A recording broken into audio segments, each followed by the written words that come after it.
Goeiemôre en weer eens baie welkom hier saam met ons by ons oggendoordenkings tyd saam. Dis Saterdag, is lekker, is goed. Ek kuier so 'n bietjie in Suid-Afrika, is lekker om te wees. Sien uit môre ons eredienste saam met die gemeente.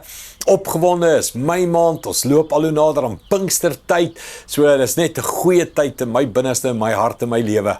Excitement oor alles wat die Here doen en waarmee hy besig is. Ons kyk na die opstandingskrag van Jesus wat binne in jou en my werk. Daai innerlike krag volgens die krag wat in ons werk. In 'n beginsel wat ek aangeraak het hierdie week, wat vir baie mense, kan ek sê, weer is, niet is die vrywillige sterf. Neem jou kruis op. Saad moet in die grond val. Sterf vir die eie ek. Wees die servant, die diensknegt. Is vir baie mense moeilik. Maar oor wat sê Paulus, Galasiërs 2:19 en 20, hy sê, gevolglik, leef ek nou vir God. Ek is saam met Christus gekruisig.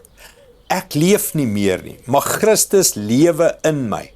Die lewe wat ek nou op aarde leef ek deur geloof in die Seun van God. Hy wat sy liefde vir my bewys het, deur in my plek te sterf. Het jy daai woorde gehoor? Ek leef nie meer nie. Die lewe wat ek nou leef ek in Christus. Ek het gesterf vir my lewe hier op aarde. Paulus sê, he's the secret of success. Kan ek vir jou die secret of success gee? My secret is moenie probeer sukses behaal nie. Moenie probeer jou lewe laat wen nie. Moenie probeer geseënd wees nie.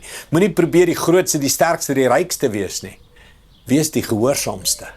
Sterf elke dag vir die eie ek en God sal jou al daai dinge maak. Hy sê, soek allereers die koninkryk van God en al hierdie dinge sal vir jou bygevoeg word. Jy sien die beginsel is, sterf vir die eie ek, want hy wat jaag om die eie ek voor en bo en slim en ryk en sterk te kry, hy verloor alles, sê die skrif. Hy verloor mense, hy verloor vriende, hy verloor geliefdes, hy verloor alles, want hy eie ek selfsug dryf almal weg.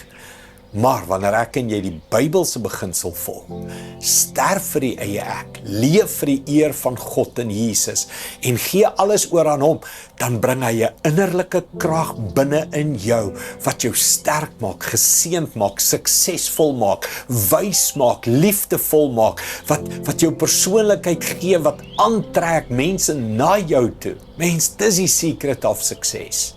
Nie om bo te wil wees nie, maar om gehoorsaam te wees, te sê ek doen wat Jesus sê. So, Paulus sê, ek leef nie meer nie, maar ek is gekruisig saam met Jesus. Kom ons kies dit ook, kom ons bid dit saam.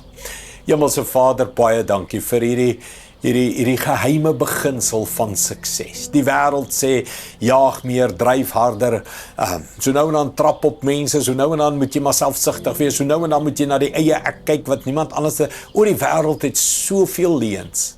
Die Bybelse beginsel, God se innerlike krag sal my sterk maak, mooi maak, liefdevol maak. God se innerlike krag sal my 'n geseënde maak, meer as wat ek dit self kan doen. En daarom volg ons. En ons sê, ek kruisig saam met Jesus. Ek sterf, ek leef nie meer nie, maar ek leef saam met Jesus. Dankie daarvoor, Here, in Jesus naam. Amen.